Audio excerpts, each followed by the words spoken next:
stood by him weeping and doing what? Showing the coats and garments which Dorcas had made while she was with them. They are saying, come and see what she has done, see what she has given me, see what is this, see that. Praise the Lord. They could testify to the work of this woman. They could testify to what she has done while she was still alive. Can I say to you that the only thing that people will remember when you are gone is the thing that you have done while you are alive. When you are gone, there is no other work you can do. But as we look at the life of Lydia, we are talking of come and see what the Lord has done.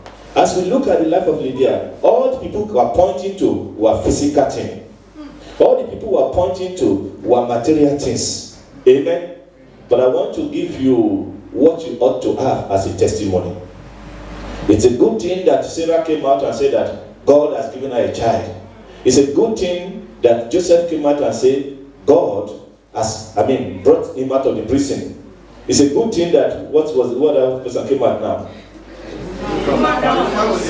The woman with the issue of blood. No, the woman with infirmity, 18 years infirmity, who was bent over, that God has delivered her. Praise the Lord. And I want to say to you, brethren, that whatever you are going through, God will give you a testimony in Jesus' name. That you will come out of anything that you are going through. But you see, there is a lasting testimony more than all of those things. You see, come and see. You see, when you receive healing is only for this world. Praise the Lord. Whatever it is that you have received is only for this world. We saw Dorcas. Dorcas died eventually with all the good works. But I'm saying to you, what should be the testimony that Fountain of Revival can say, come and see? What should be the testimony that you and I can say, come and see? It's a testimony that will not only be for this world, but will be for eternity. That shall be your portion in Jesus. Amen. Let's look at the book of 1 Thessalonians chapter 2, and then one more passage after that, and we will pray. Just to kind of testimony that you can say, come and see. 1 Thessalonians chapter 2. Two testimony that will be lasting. Two testimony that when you say come and see, they will not only see it in this world, but even heaven will recognize it. 1 Thessalonians chapter 2, verse 19 to 20. Brother Paul was speaking, he says, for what is our hope, or joy, or crown of rejoicing, and not even ye in the presence of our Lord Jesus Christ at his coming? Verse 20, for ye our glory and what? And joy. And he's saying to them, come and see. What Paul was pointing to for people to see are what? Are the souls that he has won.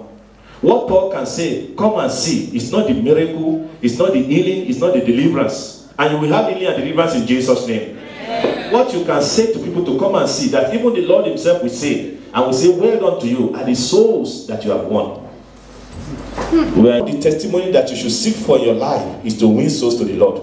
That people can say, that you can say, that the Lord himself can say, this one, the Lord has used you to bring them to me. Praise the Lord. But much more than that, better than winning soul.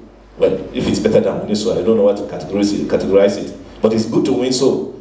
But much more than that is this testimony that baffled me. Actually, when he asked me to come and share this with us, that's the thing that touched my heart. It's found in the book of Hebrews chapter 11. And that's the last passage. I told you we'll finish by the next few minutes. We are saying, come and see. Hebrews 11. Hebrews 11, verse 5. By faith, Enoch was what? Translated, that he should not see death, and was not found, because what? God had translated him. God translated Enoch. God took him from this world to heaven. And there is this thing that the Bible said. Let's look at what the Bible said in the next sentence.